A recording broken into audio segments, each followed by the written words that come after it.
Hello students, good morning all of you. आज हम लोग क्लास 10 का मैथ्स पढ़ने जा रहे हैं और चैप्टर का नाम है linear equation in two variables. आप इसका सेकेंड नेम बोल सकते हैं साइमल्टेनियस लीनियर इक्वेशन। इसका दो नेम है।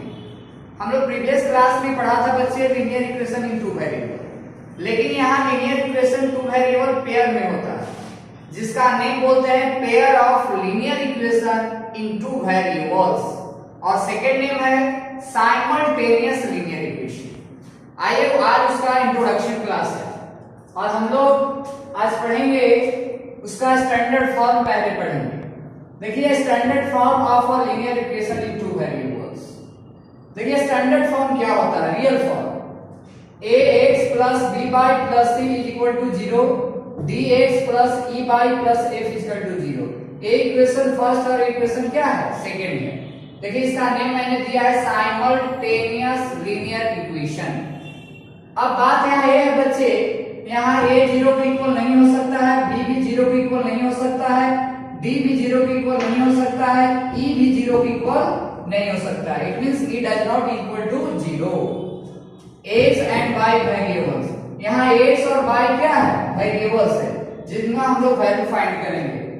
और यहाँ a b c d e f क्या है, कांस्टेंट है। क्योंकि आपको पता है a 0 हो जाएगा तो 0 इंटू x कैंसिल हो जाएगा, तो फिर टू वेरिएबल नहीं रह पाएगा। इसी प्रकार से a b d e 0 नहीं हो सकता है। क्लियर है? आइए यही आपका स्टैंडर्ड फॉर्म है। फर्स्ट इक्वेशन का x का कोफिशिएंट को a बोला जाता है, y का कोफिशिएंट b और कांस्टेंट टर्म c होता है। सिमिलरली इक्वेशन सेकंड का x का कोफिशिएंट b होता है, y का कोफिशिएंट e होता है और f कांस्टेंट टर्म होता है। किसी किसी बुक में बच्चे आपको इसको a1 बोलता है x का कोफिशिएंट को, और इसके x के कोफिशिएंट को a2 बोलता है। y के कोफिशिएंट को b1 बोलेगा तो y के कोफिशिएंट को b2 बोलता है, c1 बोलेगा तो इसको क्या बोलता है, c2 बोलता है। तो नो प्रॉब्लम, सारे मैटर को इंट्रोड्यूस किया आपके बीच। आइए एक एग्जांपल के द्वारा हम आपको क्लियर करते हैं। 2x - 3y + 5 = 0, -4x + 5y + 8 = 0। ये दो इक्वेशन है बच्चे। अब आपसे हम बता रहे हैं a की जगह क्या है, x का कोफिशिएंट a की जगह 2 हो गया, b की जगह क्या हो गया -3, c की जगह क्या हो गया 5। सिमिलरली इक्वेशन सेकंड में देखिए तो d की जगह क्या हो गया -4, e की जगह क्या हो गया 5, f की जगह क्या हो गया 8। तो आप a b c और d e f से क्या हो गए, फेमिलियर हो गए, परिचित हो गए। अब देखिए इसमें इंपॉर्टेंट पॉइंट्स हम कुछ बता रहे हैं जो टाइप 1 में है आपका फर्स्ट क्वेश्चन, और यहीं से आपका क्वेश्चन स्टार्ट होता है। कैसे हम लोग इस लीनियर इक्वेशन टू वेरिएबल का ग्राफ ड्रॉ करेंगे। तो देखिए इसका ग्राफ डिफरेंट टाइप का होता है। सबसे पहले मैं ये बता रहा हूं कि जब ग्राफ इसका इंटरसेक्ट करता है, एक दूसरे को इंटरसेक्ट करता है, तो ग्राफ कैसे ड्रॉ करेंगे। आइए टाइप 1 क्वेश्चन पढ़ते हैं। Draw the graph of 2x + 3y = 2 and x - 2y = 8 and find x and y। हम लोग ग्राफ के द्वारा x और y का वैल्यू भी फाइंड करते हैं और इसका ग्राफ भी ड्रॉ करते हैं। तो देखो बच्चे, x और y का वैल्यू तभी फाइंड होता है ग्राफ द्वारा जब ग्राफ एक दूसरे को इंटरसेक्ट करता है, और जहां पे इंटरसेक्ट करता है वही x और y का क्या हो जाता है, वैल्यू हो जाता है। आइए तो सबसे पहले ग्राफ ड्रॉ करने के लिए हम लोग क्या करते हैं।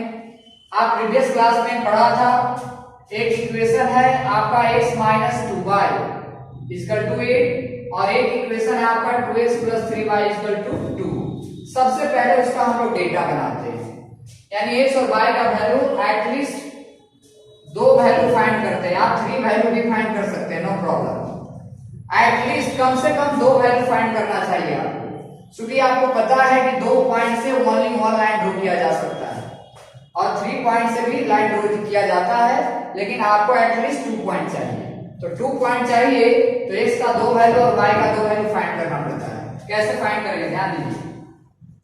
अब बताइए बच्चे, इस इक्वेशन को मैंने लिया, अब यहाँ पे एक दिमाग लगाना आपको क्या है कि आपका x और y का जो भी वैल्यू आएगा वो इंटीजर होना चाहिए। इंटीजर इट मींस 0 1 2 3 -1 -2 -3 होना चाहिए।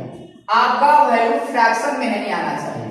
इट मींस अगर 3/4 आता है और 4 से 3 में डिवाइड आप करते हैं तो 0.75, तो यहाँ पे फिर ग्राफ पे रिप्रेजेंट करना थोड़ा प्रॉब्लम होता है। प्रॉब्लम कैसे होता है मैं बता देता हूं।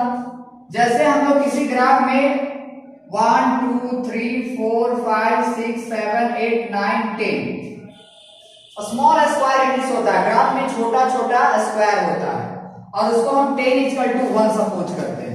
तो जब 10 इक्वल टू 1 सपोज करेंगे बच्चे तो 5 स्मॉल इक्वल टू हाफ हो जाएगा। हाफ इट मींस कितना हो गया 0.50। हाँ, तो 5 बराबर। अब बताइए ये 0.75 है, इसका मतलब हाफ 0.25, हाफ से भी हाफ करना पड़ेगा। तो हाफ के लिए तो 0.10 है, 10 इक्वल टू 1 है, तो 0.5 यानी half equal to 5 square units हो जाएगा।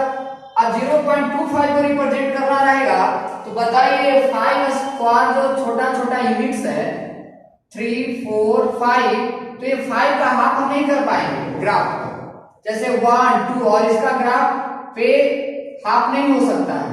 5 स्मॉल स्क्वायर यूनिट्स को हम 2.5 स्मॉल स्क्वायर यूनिट्स नहीं लिख सकते हैं, 2.5 थोड़ा प्रॉब्लम होता है। इसलिए मैं आपको बता रहा हूं कि जब भी x और y का वैल्यू फाइंड होना चाहिए तो आपका इंटीजर्स होना चाहिए। इंटीजर इट मींस 0 1 2 3 4 5 -1 -2 -3 इस तरह से होना चाहिए आपको। चलिए तो ध्यान दीजिएगा। अब देखिए तो x - 2y = 8 है, हमने x = 0 दिया।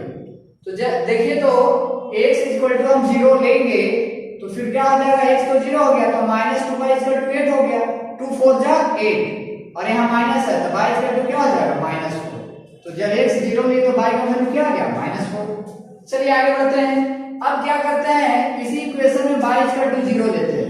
तो देखिए y = 0 लेंगे तो ये 0 हो जाएगा, तो x = कहां जाएगा 8। तो y = 0 x = क्या हो गया 8 हो गया। तो देखिए फर्स्ट टाइम x = 0 और y = 0 लेना चाहिए, थोड़ा सॉल्यूशन करने में इजी हो जाता है। चलिए बात करते हैं सेकंड इक्वेशन पे। यहां हमने क्या लिया, x = 1 लिया है। तो x = 1 लिया है तो देखिए तो y = क्या आ जाएगा 0। देखिए y = 0 पुट करेंगे तो ये 0 हो जाएगा और 2x = 2 तो x = क्या हो जाएगा 2x = 2 तो x = क्या हो जाएगा 1 हो जाएगा। इनटू में 1 हिडन होता है। तो इसी तरह से आप रफ कीजिएगा, ये जो भी मैं बताया हूं ग्राफ के एक सेकंड पेज और ग्राफ जो ड्रॉ करना है उसमें ए आपको ग्राफ ड्रॉ करना है। तो देखिए तो y = 0 लिए तो 0 हो गया तो x = क्या आ गया 1। सिमिलरली अब हम लेते हैं y = 2 तो y = 2 लेंगे तो 3 × 2 हो जाएगा 6 और 6 इस तरफ जाएगा तो 2 - 6 -4 तो 2 = -4 हो जाएगा तो x = क्या हो गया -2 हो जाएगा। तो इस तरह से हम वैल्यू क्या करेंगे फाइंड कर देंगे। हम लोग को दो डेटा रेडी हो गया। अब देखिए इसी डेटा से हम कैसे ग्राफ पे रिप्रेजेंट करते हैं। हमने 10 = 1 लिया है तो देखिए तो x मैक्सिमम 8 है पॉजिटिव में और x नेगेटिव में -2 है। तो हमने पॉजिटिव में 10 = 1 लिया, फिर 10 = 2 ग्राफ में इस तरह 8 तक रिप्रेजेंट किया। सिमिलरली इधर -3 तक रिप्रेजेंट किया और इसी तरह इधर 2 रिप्रेजेंट किया और इधर -4 रिप्रेजेंट किया।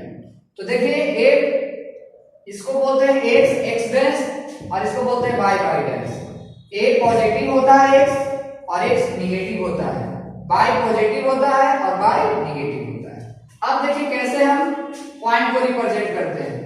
x = 0 और y = -4। तो देखिए तो x = 0 और y = -4, एक पॉइंट यहाँ आ गया। x = 0 y = -4, एक पॉइंट यहाँ आ गया। सिमिलरली x = 8 और y = 0 तो x = 8 a हो गया, y = 0 हो गया। यहीं पे क्योंकि x एक्सिस पे y ऑलवेज 0 होता है तो x जब 8 हो गया तो ये इसी एक्सिस पे y क्या हो जाता है 0 हो जाता है, आपको पता होना चाहिए। तो 8 0 हो गया, ये दो पॉइंट हम लोग फाइंड हो गया तो हम लोग क्या करेंगे स्केल से दोनों पॉइंट को मीट कर देंगे। चलिए सिमिलरली x = 1 और y = 0 तो x = 1 हो गया, y = क्या हो गया 0। x एक्सिस पे y ऑलवेज 0 होता है तो 1 0 एक पॉइंट a हो गया।